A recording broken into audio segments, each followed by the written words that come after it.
nome dos batalhões geralmente era uma homenagem da onde os soldados vinham, da onde os voluntários vinham, né?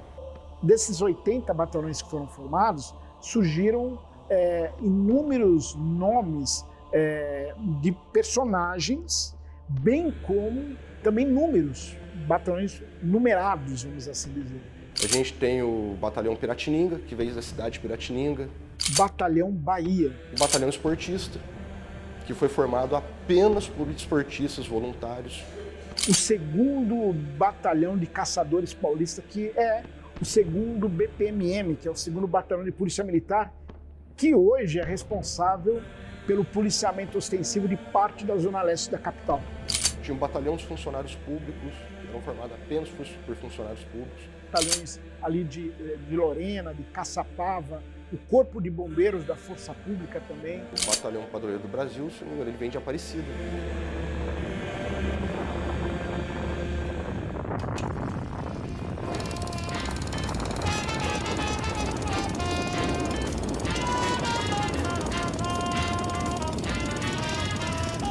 Para falar de 32, nós não podemos nos esquecer da Revolução de 1930, né? Em que Getúlio Vargas assume o poder. No trem da vitória que veio do Rio Grande do Sul para o Rio de Janeiro e passou por São Paulo, aqui na cidade de São Paulo ele foi comemorado, vamos assim dizer. Por quê?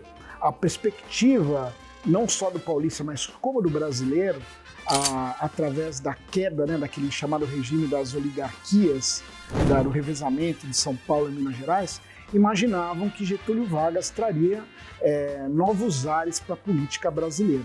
E a primeira medida tomada por Getúlio Vargas logo em 1930 foi rasgar a Constituição e torna-se efetivamente uma ditadura. Uma das grandes promessas, inclusive de campanha, era chamar uma nova Assembleia Constituinte para que um novo Brasil renascesse. E nada, houve uma gigantesca manifestação na Praça da Sé pedindo o quê? A reconstitucionalização do país. E os ânimos começaram a ficar mais acirrados.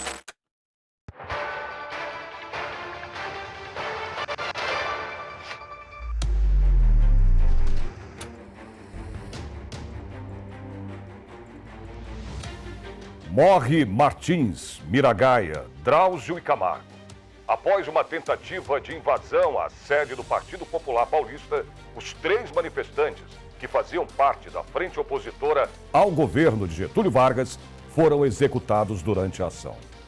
Naquele período histórico não era possível mudanças democráticas, mas sim na bala acabou eclodindo o movimento que ficou conhecido como Revolução Constitucionalista de 1932.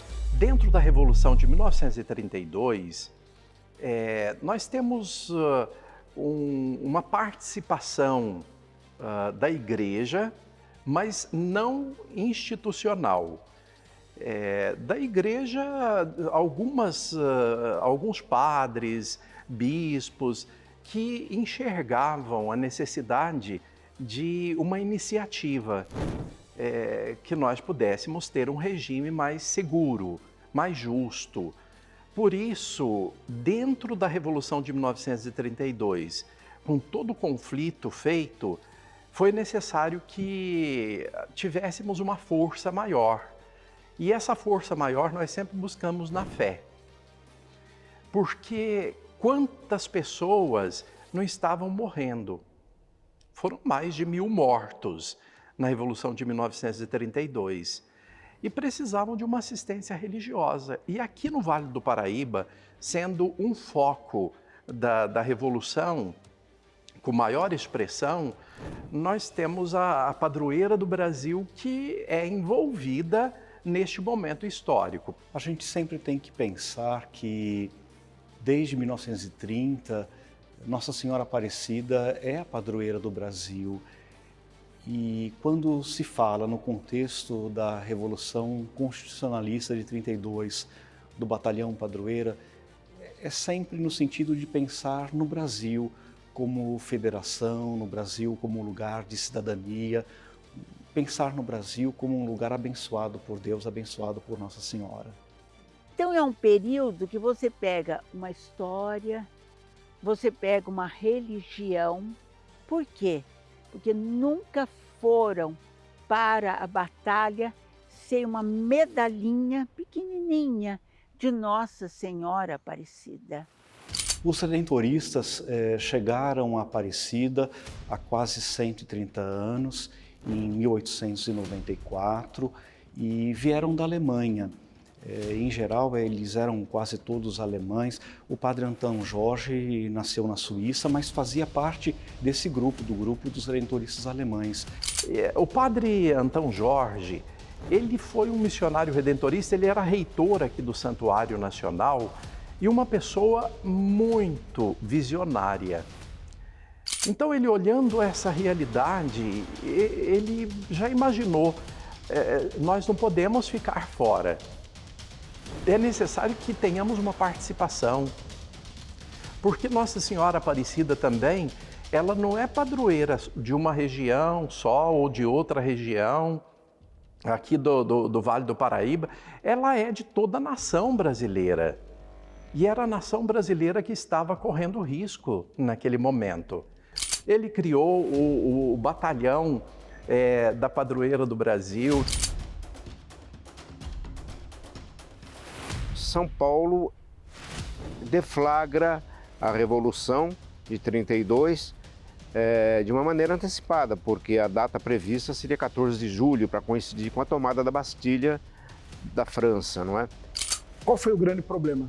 Que Minas Gerais e o Rio Grande do Sul, como as lideranças constitucionalistas foram presas, então a revolução nessas localidades a revolução acabou ficando acéfala.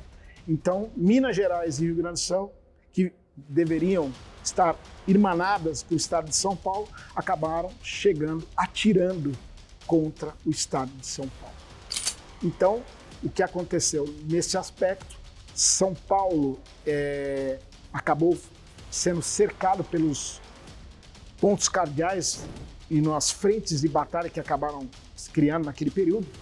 A frente litoral, cuja sede principal era a cidade de Santos. Então, a Marinha brasileira, que era ditatorial a favor de Getúlio Vargas, permaneceu em frente ao Porto de Santos, não permitindo o comércio exterior de São Paulo, com recebimento de armamentos e outros insumos.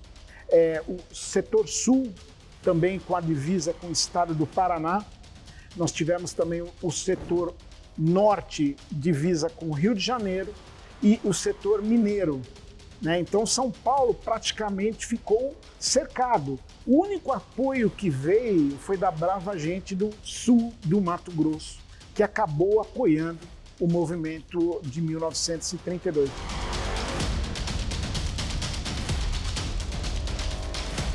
São Paulo, já logo no 9 de julho, no dia 10 de julho, a Força Pública Paulista, que é a Polícia Militar do Estado de São Paulo, foram a primeira instituição a se deslocar, em especial para o sul de São Paulo e para o norte de São Paulo, limite com o Rio de Janeiro, aguardando as tropas que viriam do sul, gaúchas e mineiras, para que, juntos, irmanados, pudessem atravessar as divisas, entrar no Rio de Janeiro e derrubar Getúlio Vargas, que eram 9.000 homens profissionais das armas. Nós tínhamos também 5.000 homens do Exército Brasileiro. Então, todos os quartéis do Exército Brasileiro no estado de São Paulo, todos foram com soldados constitucionalistas.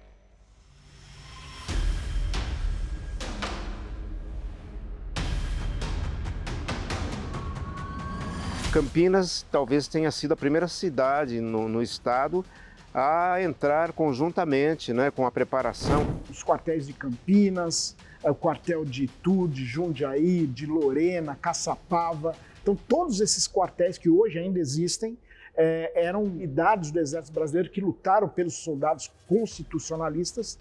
E a terceira força era formada do quê? Dos batalhões formados por voluntários civis que acabavam formando batalhões e iam para a linha de frente. A propaganda é a arma do negócio, né? Foi usada aquela sigla, MMDC. Martins, Miragaia, Drauzio e Camargo. Através dessa sigla foi propagada através do correio, né? Foi para alista-se para a causa de São Paulo, se alistem. Até foi tão assim forte essa propaganda que até as mães empurravam os filhos para ir para a guerra. Era um treinamento simples, praticamente de uma semana, e logo ele já recebia o uniforme, o fuzil e ia para os campos de batalha, que acabaram se transformando em pequena Primeira Guerra Mundial nas divisas do estado de São Paulo. Por quê? Eram guerras de trincheira.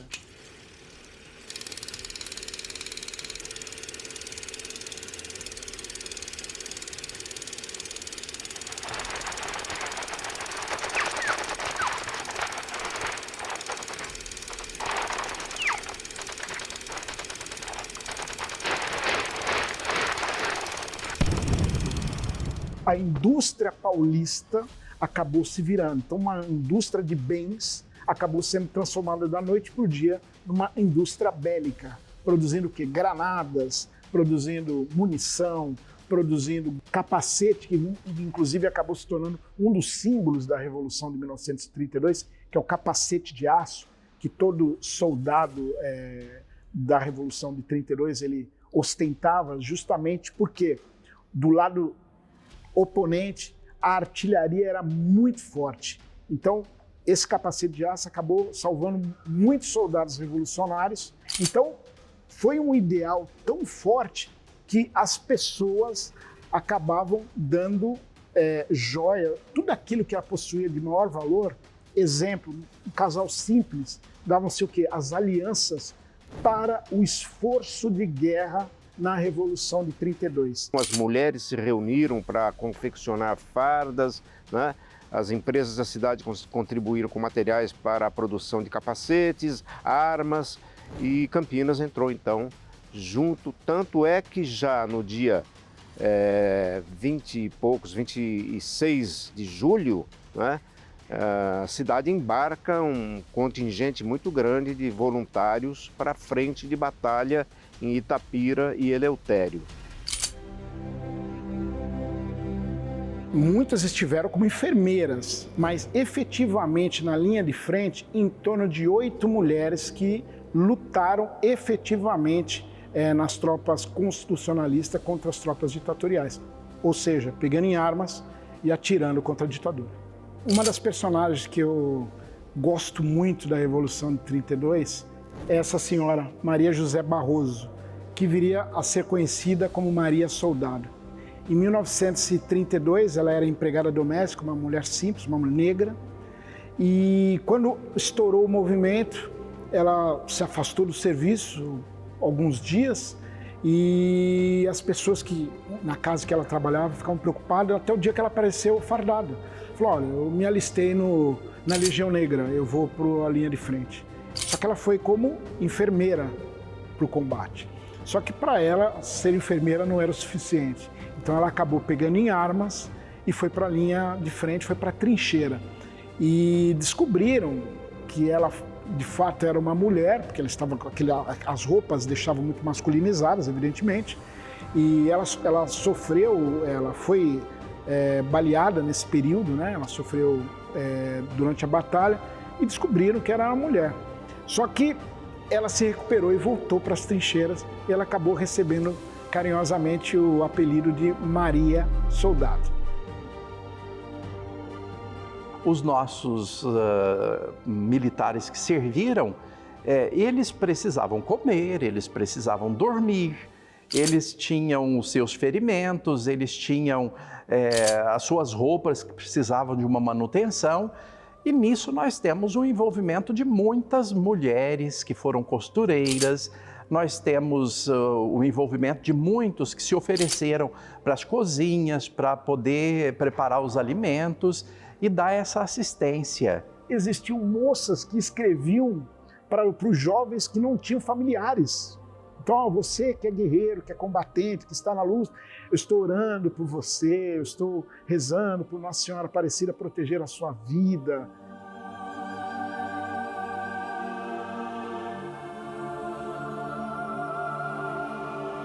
Em 1931, na capital Rio de Janeiro, o título de padroeira do Brasil. Nós estamos falando de 215 anos depois do encontro da imagem de Nossa Senhora. Portanto, um período em que já havia uma devoção muito arraigada no Brasil. Na saída para os combates, eles passavam diante da santa, eles pediam bênção, pediam proteção. Tivemos um período assim inicial em que os seminaristas que moravam em Aparecida, no Seminário Santo Afonso, devido ao conflito e para a segurança deles, porque eram muito jovenzinhos ainda, eles foram tirados de Aparecida, eles voltaram para suas famílias, foram para São Paulo e de lá para suas cidades.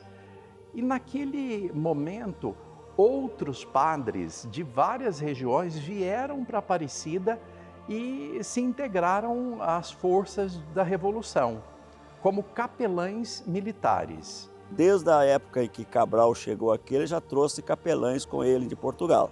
O capelão militar ele tem a missão, como qualquer padre aí fora, como qualquer pastor, de dar assistência religiosa aos militares e seus familiares, incluindo o pessoal da reserva. Enfim, é uma família militar, faz parte da assistência religiosa empreendida e realizada pelo capelão militar. Hoje, aquele que é capelão militar, ele passa por toda uma seleção, inicialmente, dos conhecimentos filosóficos, teológicos, pastorais, e de história e etc. Porque precisa ser alguém muito bem formado, porque ele vai trabalhar também na formação de futuros que estarão servindo a pátria. O capelão militar ele é concursado, tanto para católico como para evangélico. Ele segue a carreira militar, tanto quanto o outro militar. Nós não somos combatentes, nós somos apoio. Após o concurso, nós passamos um tempo lá em Salvador, na escola de formação, durante 8 meses. E ali passa por toda a estrutura formativa. Vai para o campo, usa farda, treino de tiro, faz o TFM, que é a Educação Física. Ele não vai portar arma, mas ele tem que estar preparado. Você já pensou eu dando assistência religiosa numa guerra e ficar escondendo debaixo do outro porque eu não sei atirar, não sei me defender? Naquele período, muito provavelmente não havia uma seleção assim, havia uma indicação daqueles que eram capacitados. Eles entraram na força da Revolução. Padre Antônio Pinto, Padre Geraldo Pires, eles na verdade eram missionários redentoristas.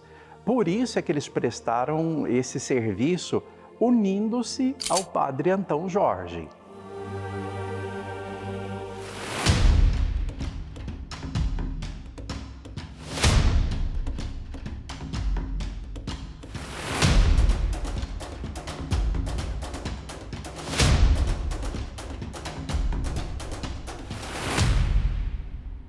A importância da cidade de Queluz é que ela é uma cidade de divisa. Ela faz uma divisa direto com o Rio de Janeiro. Então foi um dos primeiros contatos com os adversários.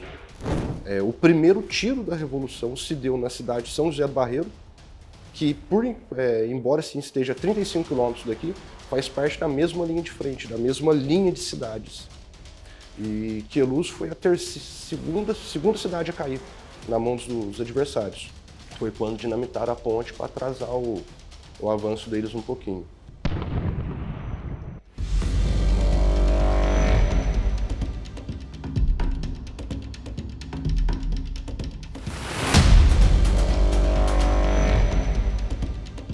Não por acaso o Cruzeiro sediou as batalhas mais sangrentas desse movimento de 32. A localização estratégica do município fez com que aqui se concentrassem essas batalhas entre soldados paulistas e também da Força Federal, representada pelos soldados de Getúlio e também pela Força Mineira. Então essa localização estratégica na região de São Paulo, perto do Rio, divisa com Minas Gerais, fez com que a cidade de Cruzeiro, ou município de Cruzeiro, concentrasse o quartel-general de Euclides Figueiredo. O túnel faz parte de um complexo ferroviário voltado para a integração comercial e social entre os 3 estados.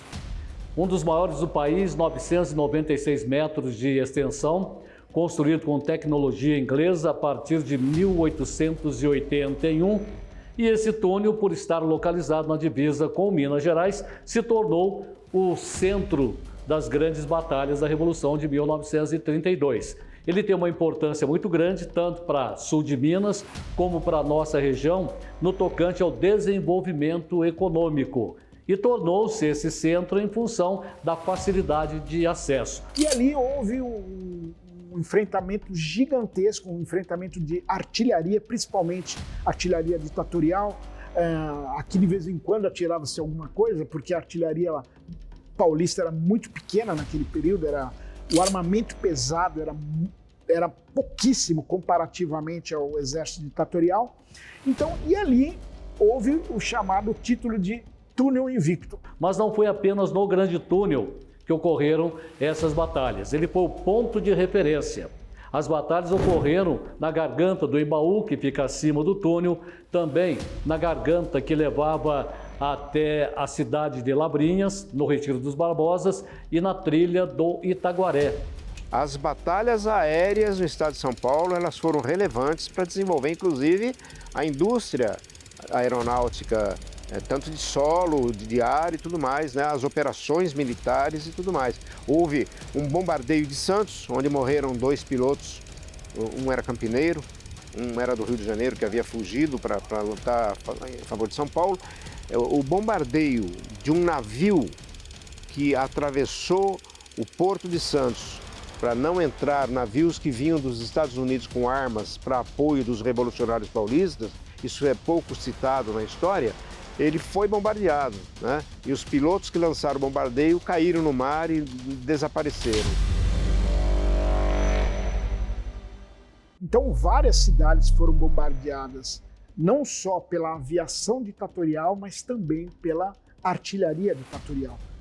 Quais foram as cidades? Principalmente as cidades limítrofes do estado de São Paulo. Então, por exemplo, o setor norte, cidade de Guaratinguetá, cidade de Aparecida, Cunha foi bombardeada também, Cachoeira Paulista sofreu bombardeios, no sul de São Paulo a mesma coisa.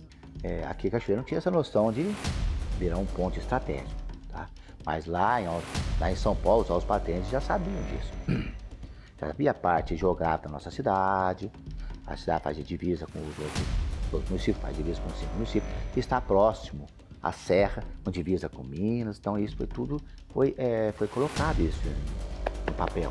E uma cidade, por exceção, apesar de não ser uma região limítrofe, mas era uma região de cruzamento de trens, Campinas. Então Campinas foi uma das cidades que também foi bombardeada pela aviação ditatorial, pelos vermelhinhos, eram chamados vermelhinhos, pela cor característica da aeronave. E num desses bombardeios, nesse entroncamento ferroviário, que Campinas sempre foi tradicionalmente um local de encontro, você pode ir para o interior do estado, você pode ir para o sul de São Paulo.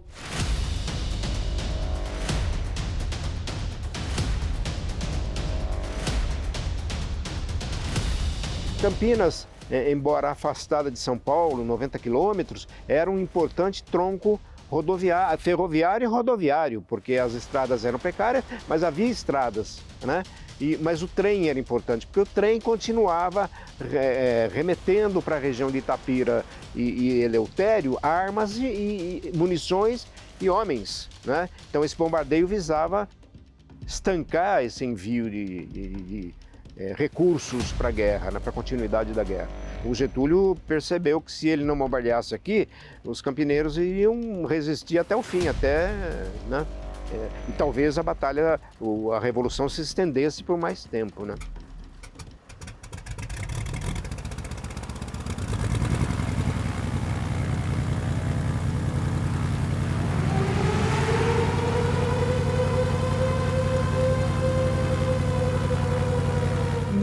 Desses bombardeios, nós tivemos a menor vítima em idade, um garoto, que evidentemente que não poderia ir para o campo de batalha, mas ele era utilizado como estafeta, através de uma bicicletinha, ele levava as comunicações de guerra.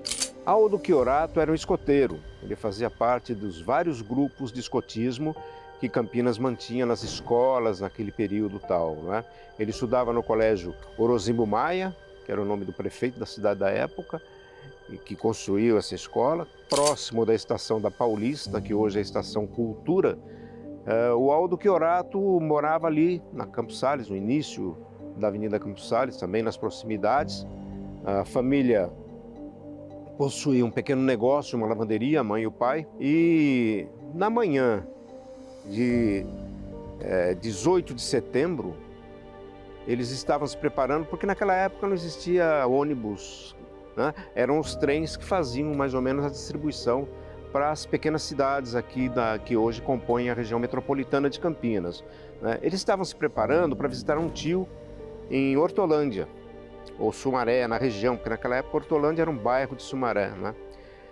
E aí o que aconteceu? 11 horas mais ou menos daquela manhã, era um domingo, as pessoas estavam saindo das missas, se preparando para ir para os restaurantes do centro da cidade, as famílias se reunindo, né?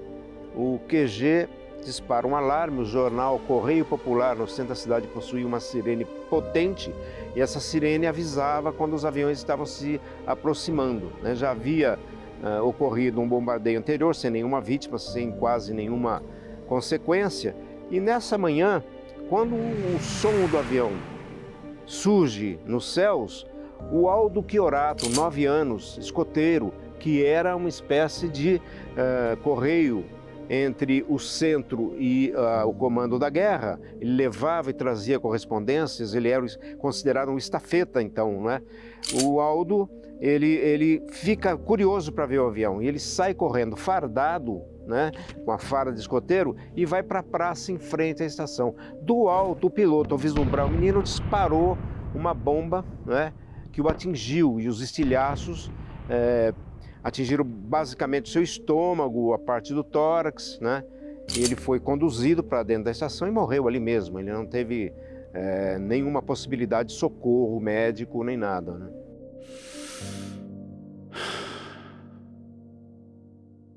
Está eternizada aqui também no mausoléu Obelisco do Ibirapuera.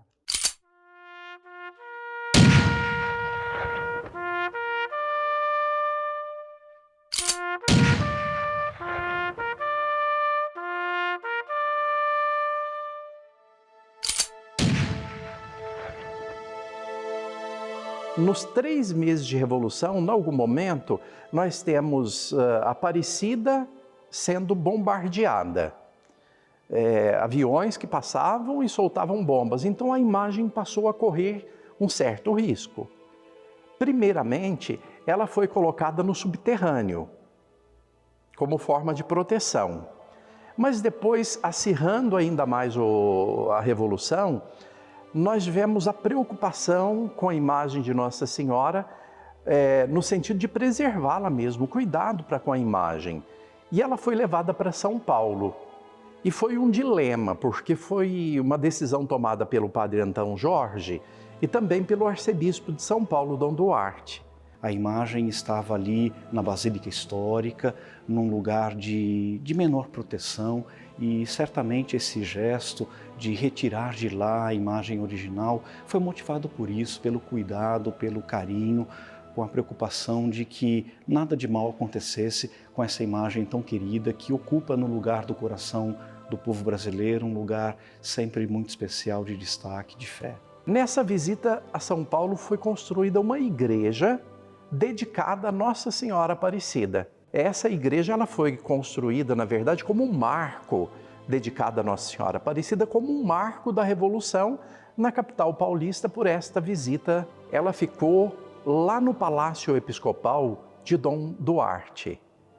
Então, ali era um local mais protegido.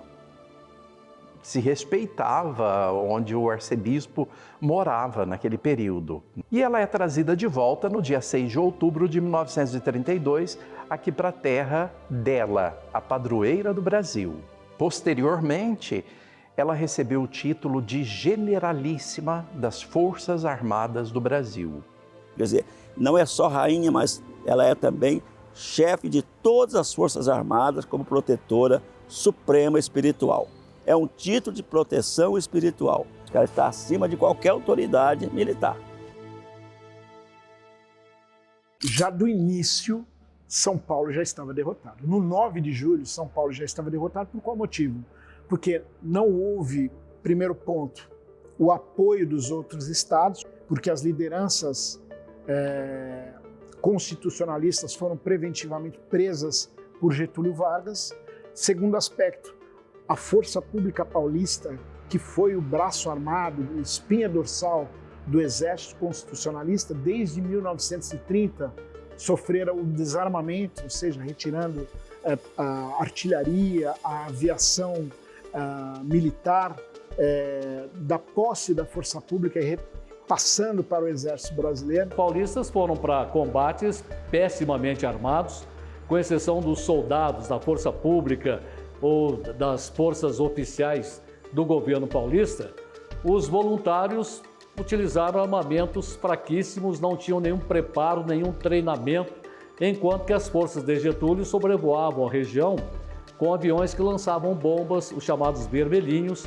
Eles já possuíam armamento avançado para aquela época, e como os paulistas não tinham um verdadeiro aparato necessário para o enfrentamento, alguém bolou e montou uma engenhoca chamada matraca, que com uma engrenagem imitava o barulho da metralhadora, na tentativa de intimidar os adversários federais.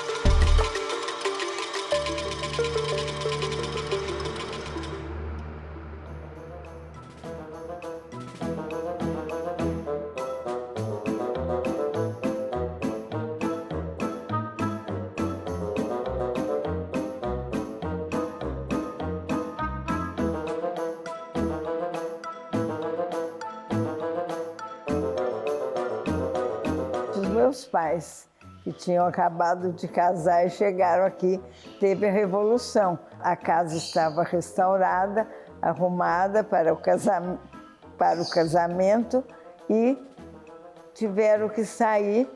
E quando voltaram, a casa estava bem estragada, o enxoval roubado, presentes roubados e outros objetos da casa. Só não roubaram o que estava guardado, escondido. São todos os saques documentados.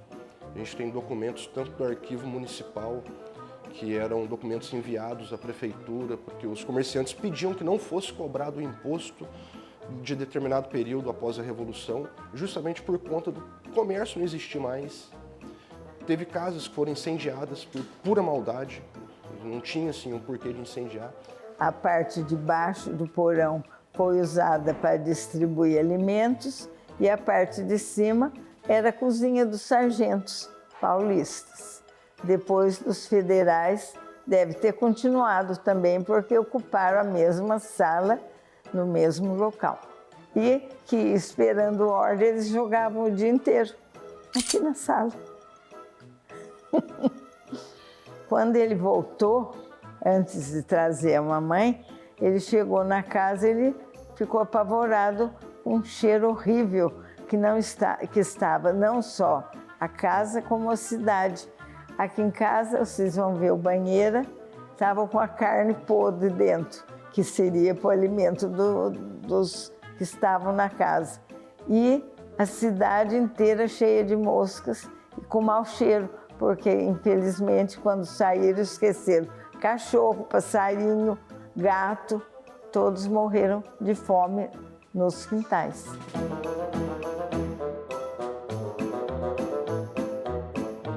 São Paulo não estava indo muito bem na guerra, porque era um único estado contra o restante do Brasil.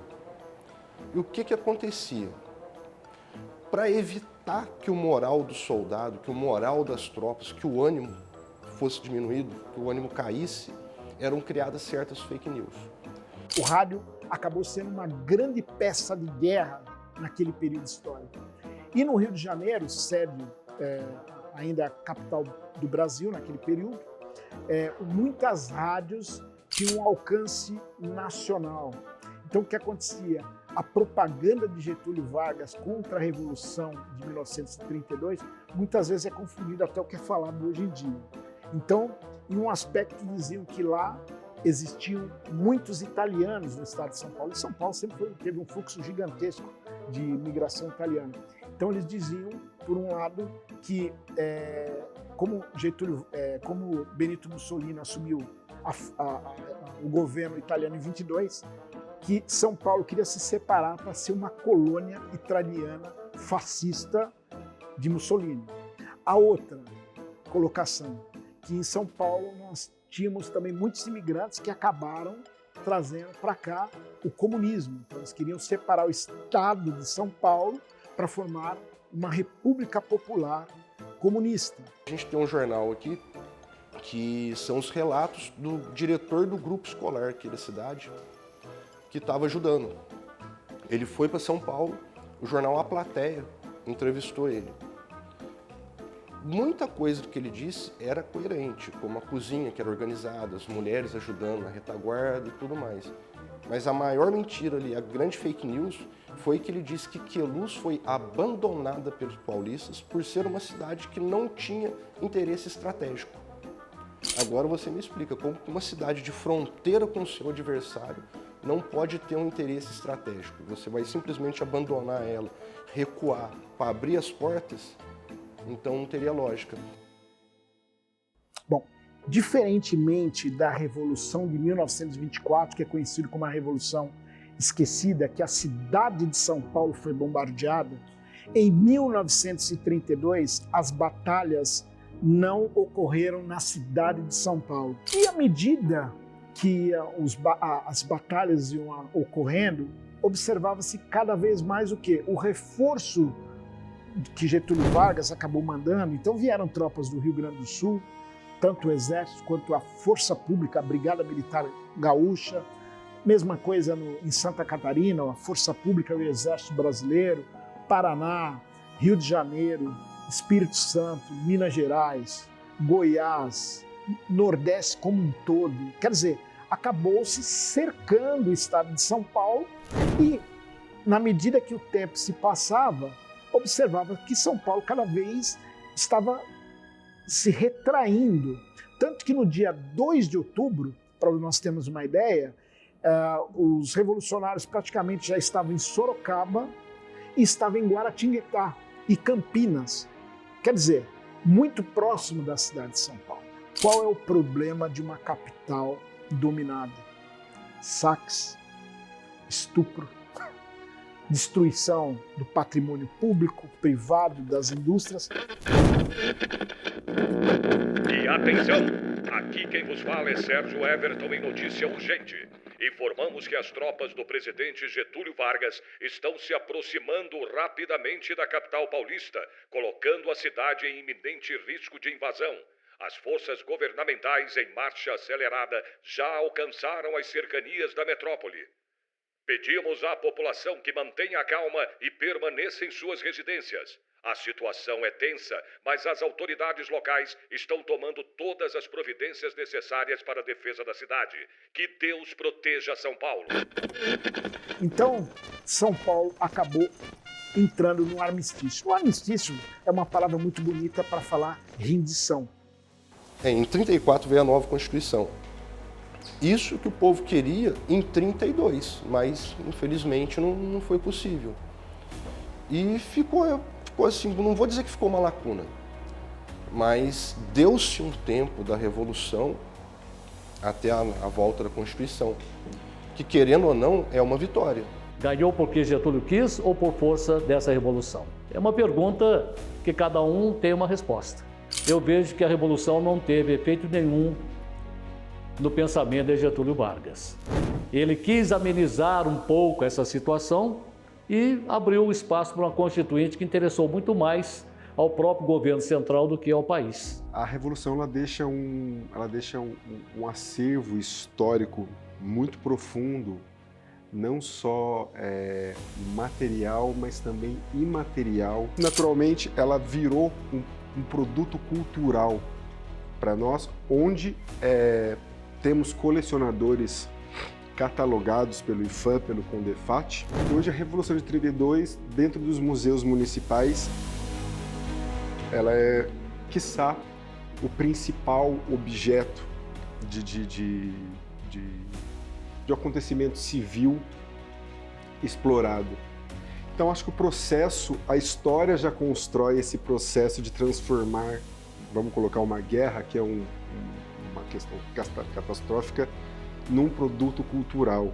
Então eu acho que o caminhar da sociedade, o caminhar da construção do pensamento já leva um conflito a transformar-se num produto cultural, e tudo que produzimos, independente da sua premissa, se está envolvido a sociedade civil, é cultura, porque faz parte do território social de nós todos, né?